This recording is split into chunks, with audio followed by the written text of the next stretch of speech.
పొరపాటు జరిగింది, దాన్ని ఒప్పుకోవటం అలవాటు చేసుకోండి. అప్పుడు దేవుడు క్షమిస్తాడు. ఒప్పుకునే అలవాటు లేకుండా నా వలన జరగలేదని అనడం మొదలుపెట్టామనుకో, ఆయన క్షమించడు.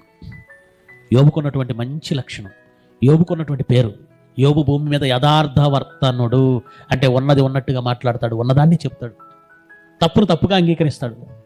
అసలు ముందు తప్పు చేయడానికి ఇష్టపడ్డావు. ఒకవేళ పొరపాటు జరిగితే ఒప్పుకుంటాడు. మనమేమి పెద్ద నీతిమంతులు, యోగి పొంగవులం కాదండి. మనమేం పుణ్యపురుషులం కాదండి. మన వలన ఏం జరుగుతూ ఉంటాయి? ఎప్పుడు లోకంలో ఏదో ఒక పొరపాట్లు జరుగుతుంటాయి, ఏదో ఒక తప్పు జరుగుతుంటుంది, ఏదో ఒక అబద్ధం మన నోట వస్తుంది. ఒప్పుకోవడం చాలా అవసరం. యథార్థత మనకు గౌరవాన్ని ఇస్తుంది. ముఖ్యంగా పరిచయుడు సుంకరి విషయంలో నేను పాపం చేశానని ఒప్పుకున్న వాడిని నీతిమంతుడిగా తీర్చాడు. ఒప్పుకోకుండా నేను అది చేశాను, ఇది చేశానని తను చేసినవి, నిజమే చేసినవి చెప్పుకుంటూ తన పాపాలను కప్పుకున్న వాడిని దేవుడు పక్కన పెట్టేశాడు. ఇప్పుడు మనం ఎలా ప్రవర్తిద్దాం?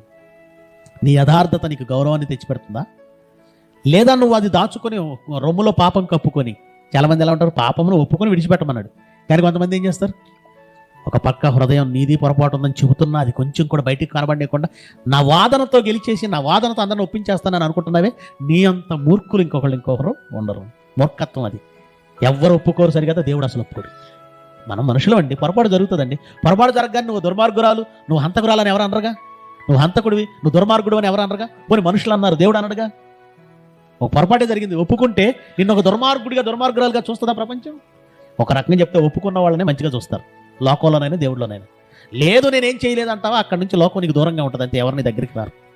మనుషులను పోగొట్టుకోవాలన్నా మనము మన నోరే, మనుషులను సంపాదించుకోవాలన్నా మనము మన నోరే. దేవుణ్ణి సంపాదించుకోవాలంటే మన హృదయం యథార్థంగా ఉండాలి. మనుషుల దగ్గర నోరు జాగ్రత్త, దేవుని దగ్గర హృదయం జాగ్రత్త.